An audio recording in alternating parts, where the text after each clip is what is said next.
Ei, gente, seja bem-vindo ao meu canal. O vídeo de hoje vai ser um vídeo do tipo Pergunte ao Pastor, um vídeo onde eu vou responder perguntas. E as perguntas que vou responder hoje estão ligadas à série que a gente fez durante as férias, aquela série chamada Buscando a Deus nas Férias. E nas férias de 2024, janeiro de 2024, a gente trabalhou o livro Perseverança. Então foram alguns episódios assim bem marcantes, bem legais, e desses episódios surgiu algumas perguntas e nós vamos trabalhar essas perguntas hoje. Antes de qualquer coisa, vamos orar, porque a gente não faz nada sem oração nessa casa. Vamos orar? Ora comigo. Senhor, Deus de Abraão, eu oro por intervenção do Senhor. Eu oro para que o poder do sacrifício do Cordeiro de Deus, que tira o pecado do mundo, se manifeste nos cercando nos quatro ventos. E que desse lado da tela e do outro lado da tela nós sejamos protegidos por esse sacrifício poderoso. E eu clamo em nome do Senhor Jesus para que a presença do Senhor, o Deus de Abraão, nos visite poderosamente aqui desse lado da tela, do outro lado da tela, onde teu filho recebe essa palavra, que a glória de Deus se manifeste nos dois lados e que o Senhor nos conduza para receber o que o Senhor planejou para nós nesse tempo, em nome de Jesus. Amém. Vamos às perguntas então? Olha só, a primeira pergunta veio de Roseni de Melo e ela pergunta, ela fez uma confusão aqui entre Esaú e Saul, então eu vou ler a pergunta do jeito que ela colocou, mas lembra que ela trocou Esaú por Saul, tá bom? Então onde tiver Esaú, leia-se Saul. Ela escreveu assim: caso Esaú aproveitasse a segunda chance que Deus o deu, o reino dele seria restaurado em sua descendência? Na verdade, você notou que ela estava falando de Saul e não de Esaú. No livro Perseverança, a gente fala tanto de Saul quanto de Esaú, mas ela estava fazendo referência a Saul e a gente sabe que ela estava fazendo referência a Saul porque Esaú não teve uma segunda chance e ele não governou nada, então não era dele que ela estava falando. Como o nome mais parecido com Esaú é Saul, eu imagino, na verdade não imagino, eu tenho certeza que a Roseni estava falando de Saul. E a pergunta dela sobre Saul é se Saul tivesse aproveitado a segunda chance, se o reino dele teria sido restaurado em sua descendência. A resposta para essa pergunta é sim, mas ela é um pouco mais complicada. A pergunta é um pouco mais complicada porque, claro, que a Roseni sabe que sim. A pergunta dela é por que sim, é isso que ela quer saber. A ideia que complica a situação de Esaú, aliás, de Saul, eu sendo contaminado pela Roseni, o que complica a pergunta sobre Saul é que quando se fala de Davi, que foi o substituto de Saul, a Bíblia sempre dá a impressão de ele ser o rei escolhido por Deus desde a eternidade, essas coisas todas. E essa é uma coisa que complica, porque leva em consideração questões um pouco mais complexas, por exemplo, a onisciência de Deus, que sabe tudo o que vai acontecer antes que aconteça, a soberania de Deus, que estabelece coisas que não podem mudar. E aí a gente fica pensando se Saul de fato tivesse aproveitado a segunda chance, se Deus não teria colocado Davi de qualquer jeito.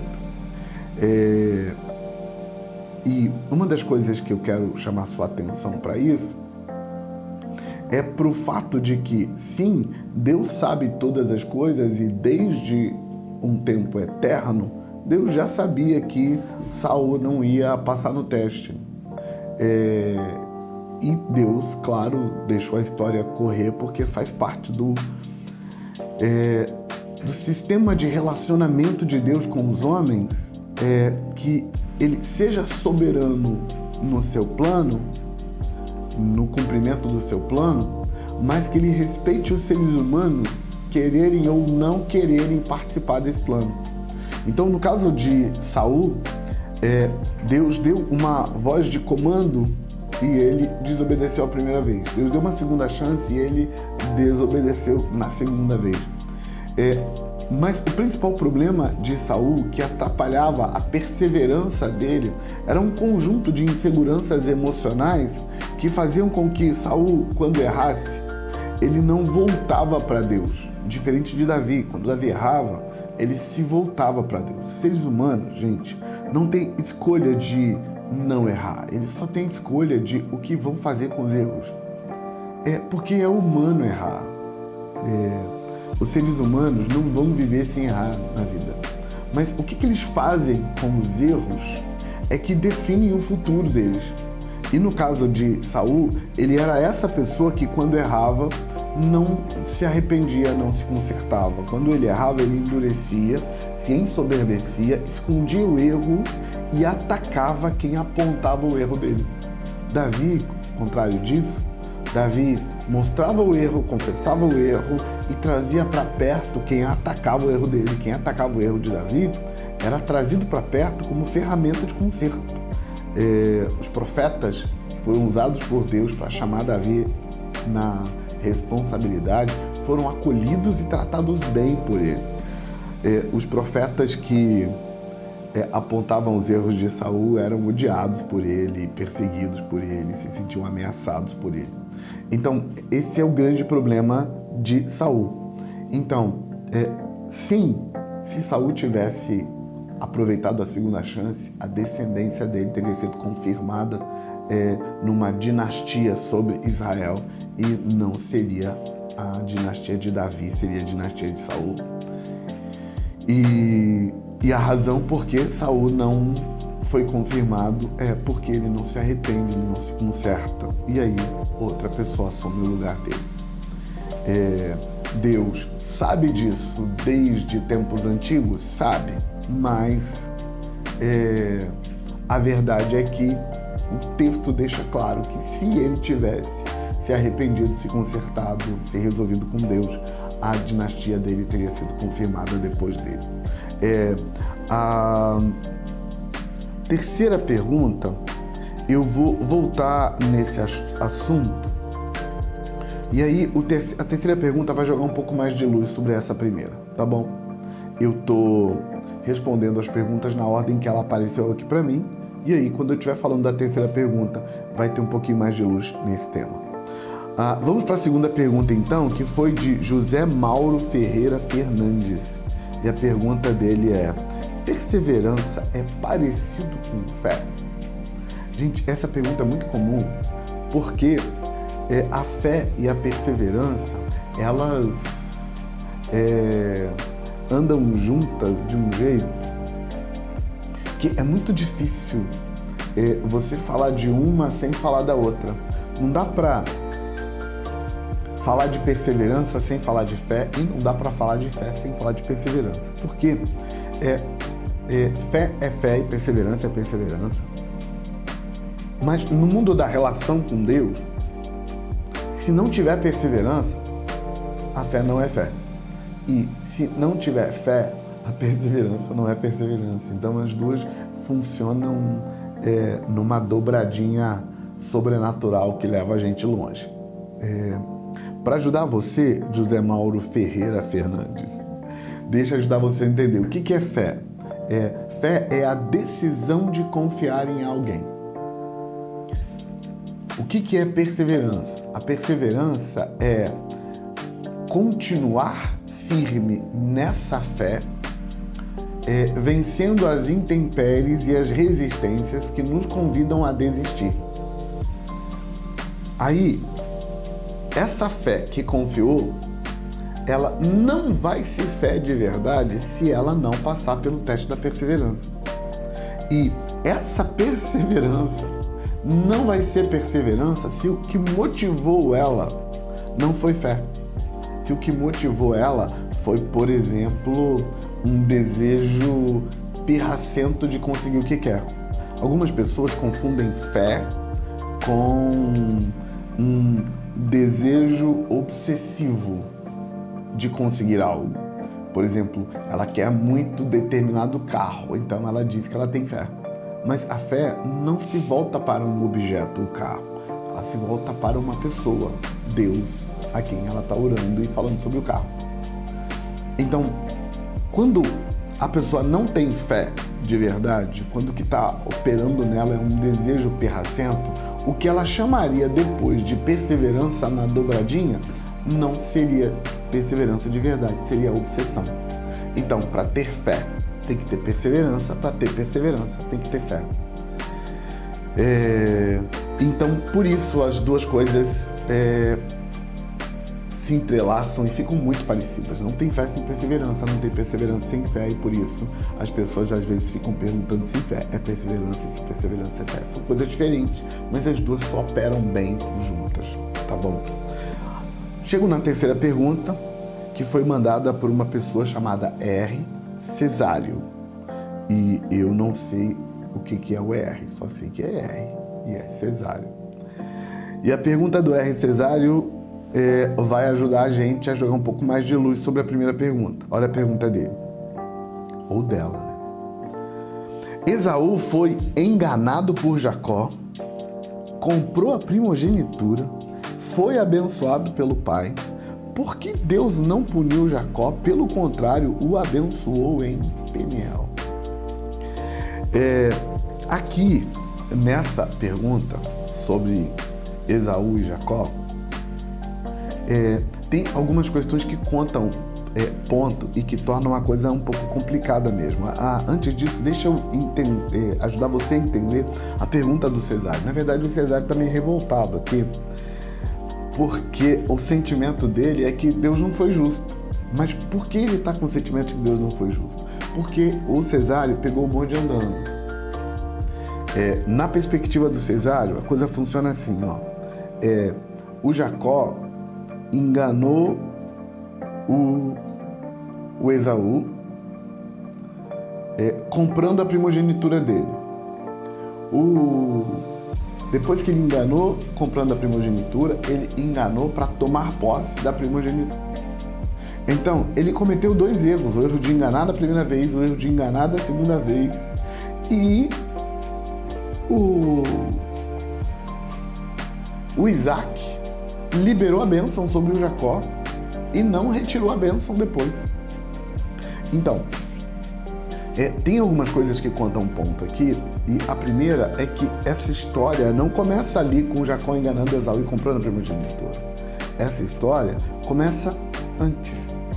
Sabe, a lei naquela região do Oriente Médio estabelecia que o primogênito ganha porção dobrada. Mas Deus nunca foi refém dessa lei. Por exemplo, para Jacó, José não é o primogênito de fato. José é o primogênito da mulher que ele amava. Mas Jacó, movido por Deus inclusive, escolhe José para uma das primogenituras. Vou explicar isso para você depois. No caso de Abraão com Isaac, o primogênito era Ismael, mas Deus escolheu Isaac. Então, Deus não é refém dessa regra do Oriente Médio. Primeiro esse ponto. Segundo ponto que é importante é que tem uma revelação que antecede o nascimento de Jacó e Esaú, que é uma revelação dada por Deus para Rebeca, a mãe dos dois gêmeos.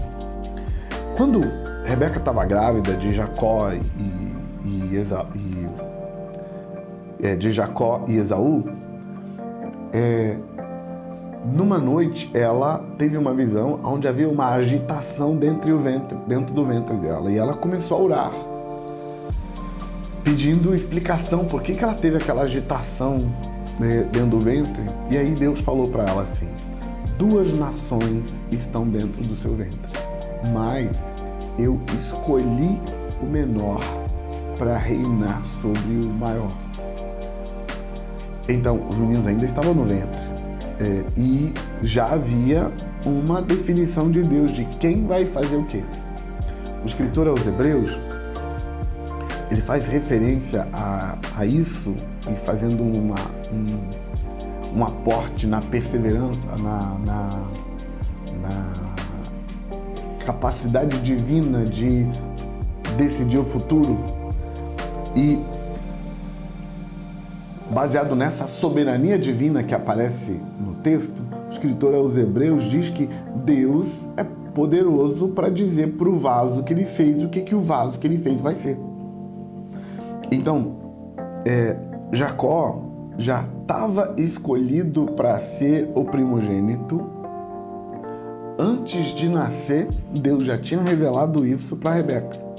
A grande confusão feita na vida de Jacó é porque Jacó, em vez de confiar em Deus e deixar Deus fazer, o Jacó resolveu botar o carro na frente dos bois e fazer, considerando que, embora Deus já tinha revelado para Rebeca que Jacó seria o primogênito, Isaac, o pai, estava andando na contramão e seguindo a regra da sociedade.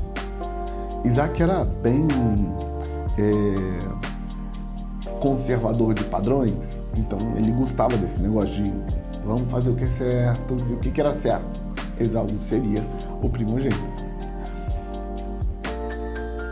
Jacó, sabendo que o pai estava tendendo para o caminho errado, num dado momento, ele faz a negociação e compra a primogenitura de Esaú. Se você entende o que estava acontecendo antes, desde o ventre, e a fala do escritor aos Hebreus, se percebe claramente que Jacó não precisava ter comprado a primogenitura, porque já era um plano de Deus que Jacó fosse esse primogênito. E Jacó não precisava ter enganado Isaac, ele só precisava ter relaxado, confiado em Deus e deixado Deus fazer o que teria que fazer no final das contas. Aqui, gente, registra uma coisa que é muito importante. A primogenitura, por exemplo, na linhagem de Jacó, ela foi dividida entre as tribos. Porque, por exemplo, claramente, José foi escolhido por Jacó para ser primogênito numa determinada linha, porque José ganha o dobro da porção. Na história, Jacó pega 2 filhos de José, Manassés e Efraim, e dá uma tribo para cada um deles, o que ele não fez com nenhum dos outros filhos, o que faz com que José, o filho preferido de Jacó, tenha porção dobrada de territórios. Porque a tribo de Manassés era de José, a tribo de Efraim também era de José. E eram 2 tribos grandes, numerosas e que tinham territórios grandes. Então José, na prática, ganhou o dobro do território, isso é ser primogênito. Só que o primogênito, de fato, de Jacó, filho das suas 4 mulheres, era Ruben, ou Reuven. E o Ruben, ele não herdou primogenitura nenhuma, porque num dado momento da vida ele fez a besteira de se envolver com uma das mulheres do seu pai. Então, Ruben, que deveria ser o primogênito, era o verdadeiro filho mais velho, não herdou nada. Aí, José herda o dobro de território, mas o primogênito, ele não ficaria só com o dobro do território, ele ficaria também com o governo. E o governo não foi dado para José, foi dado para Judá, que também era um dos primogênitos. Além do primogênito ganhar a porção dobrada, ele ganhava o governo, ele também ganhava o sacerdócio. O primogênito sempre ganha essas 3 coisas: dobro da herança, o governo e o sacerdócio. Só que o sacerdócio foi dado para Levi, que era outro primogênito. Então, o que Jacó fez? Jacó dividiu o poder da primogenitura em 3 níveis, eliminou Ruben porque ele fez besteira, então Ruben não ganha nada, mas 3 filhos de Jacó recebem os poderes da primogenitura divididos. A primogenitura territorial, que é o dobro de território, foi para José. a primogenitura de governo, vai ser o líder de todo aquele clã, foi para Judá, e a primogenitura sacerdotal foi para Levi. Estou te contando isso para você entender que se não tem a confusão que teve na vida de Esaú, se Esaú não abre mão, se Esaú não deixa Deus em segundo plano, porque foi exatamente isso que Esaú fez. Esaú é chamado de profano pelo apóstolo Judas do Novo Testamento. Não sejam como Esaú, que foi profano e que vendeu a sua primogenitura por um prato de lentilhas. Se Esaú não é isso, Deus podia ter movido as coisas igual acontece no tempo de Jacó, e Esaú podia ter herdado esse mover sobrenatural de outro jeito, como acontece na próxima geração. Então, o fato é que Esaú perde tudo, perde a primogenitura, não porque Jacó o comprou, o enganou e comprou a sua primogenitura, não porque Jacó enganou Isaac e Isaac colocou a primogenitura em Jacó, mas porque ele foi profano e não valorizou o lugar dele, porque se ele tivesse valorizado, teria jeitos, formas de ele continuar sendo o que seria, em aliança com Jacó, que era o escolhido para dar início ao povo de Deus. Ele funcionaria junto de alguma forma. O fato é que, Cesário, o seu sentimento de indignação não tem base, porque, primeiro, Jacó já tinha sido escolhido antecipado. Segundo, se o Esaú tivesse feito o que tinha que fazer, ele faria parte do processo, como nas outras gerações isso aconteceu. A terceira e última pergunta, não, essa já é a quarta pergunta, né? A quarta pergunta, última pergunta, é uma pergunta assim mais pessoal. Inclusive, gente, a gente tirou algumas perguntas que eram pessoais, mas eram pessoal demais. Essa próxima pergunta, ela é pessoal, mas é um pessoal que dá pra gente tirar caldo dela pra nós. E essa é a última já.